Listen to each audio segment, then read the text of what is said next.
Hello, welcome back, Nick Lenz's Comic Corner, Classics/Non-Classics.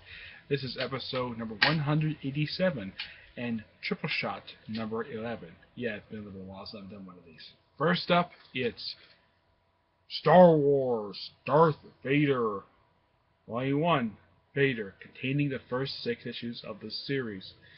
Now, the first 3 issues of this very series, you can easily place these issues between issues 3 and 4 of Star Wars and have the remaining issues simply just take place concurrently with the events.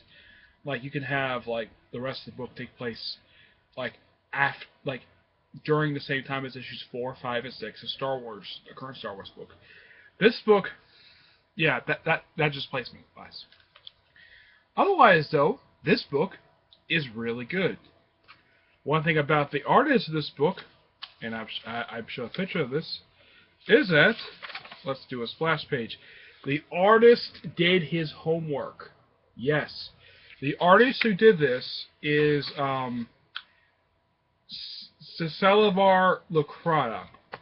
The writer, of course, is somebody a lot of people are very nervous about because of what he did with 2 other books.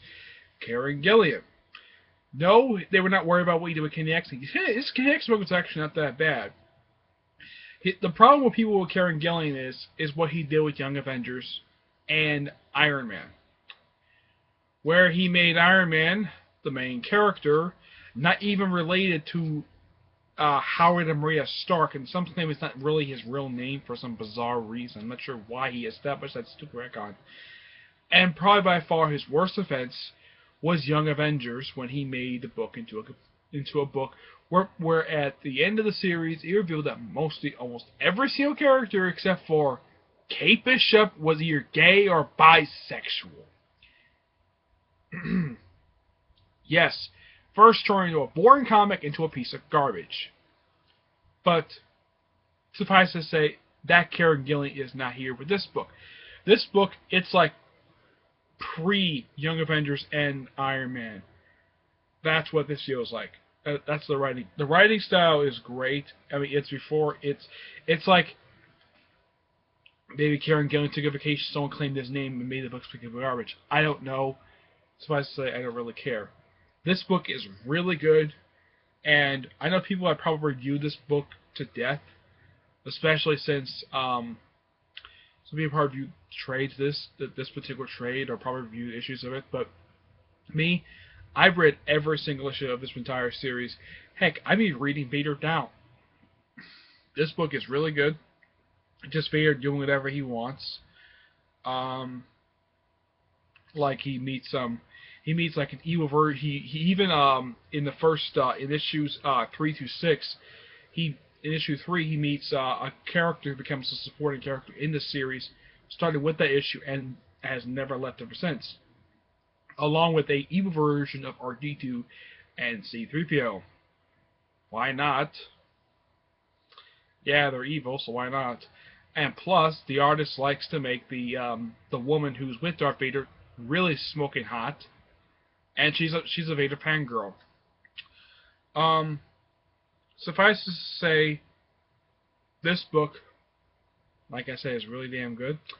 So I give this book a 9 out of 10. Contains the first 6 issues, in case you're wondering. Next up is 2 Batman and Robin trades. Alright, first up, it's Batman and Robin, Volume 1, Born to Kill. The first trade of the relaunched Batman and Robin series, first of 7. Yeah, and Volume 7 now, I think it's been released. This book contains the first 8 issues. Now, if you read this after you see the movie Batman vs. Robin, why this looks very similar, that's because the film is an adaptation of this very story, mixed in what was going with the Court of Owls. I'm not sure why the people who did the film did that, but yeah. Suffice it to say that if you read you read issue 7 and issue 8 of Batman, and you're like thinking like, why is Batman having trouble with his eyes, and why is he bandaged up? Despite the fact at the end of issue 7 he wasn't like that at all. That's because this particular event, this particular 8-issue story, takes place between those 2 issues. So you could put this trade right after Court of Owls. Very easily squeeze that in there. simply when they adapted this particular story to the movie, they just switched out the nobody character for the Talon and mixed it with the Court of Owls. But and this particular storyline is referenced once after this particular storyline is finished. It's referenced in another arc of the very series, and it's also in this arc also gets followed up in the first arc of the current Robin Son of Batman series, done by this series artist Patrick Gleason. The writer of the series, Pedro J. Tomasi, has moved on to other stuff. Right now, he's finished up Arkham Knight Genesis, and he's currently working on Superman, Wonder Woman, and Detective Comics. I would love to see this guy take over the Batman books some point in time. He might do that, but it depends on what he wants to do. Yeah, and the nobody character is actually connected to a pre-Flashpoint character, Henry Ducard, who the main character himself is actually the son of that very character. And of course, Robin counters the character who Robin fights in this story, runs to his daughter, who becomes a supporting character in the series. As a matter of fact, as of right now, right after Robin War, she's still a supporting character in the series, and it kind of looks like teenage love. But who knows? But this is a really good story. One of the things that he does in here is that he actually kills people by using acid. Yes. And Robin kills the nobody character in self-defense. Batman himself forgives him for what he did, and suffices to say, this is a great way to start off this particular run of Batman and Robin. It's a little bit different than, let's say, Grant Morrison's run from the previous volume of the series. Oh, and by the way, in case you're wondering, where's Volume 3 of the that collected issue previous? The library never picked it up, and plus the thing only contained like about 9 issues. Yeah, for some bizarre reason, they decided not to collect the final issue of the previous volume. I had to read it. It's an okay issue, but still no reason why I shouldn't collect it. But as for this itself, here's a sample of its gorgeous artwork. Yeah, look at that. So gorgeous. Yes, Patrick Gleason knows how to draw people properly, and you'll be used to this artwork in the Robin Son of Batman series. Okay? I get this trade a 9.5 out of 10. Now, this one is a tad bit of a step down from the previous one. This one contains 2 one-shot issues, a 3-parter, and a 2-parter, from issues 0 and 9 to 14. It starts off with issue 0, surprisingly, which is simply a story of Damon when he was very young.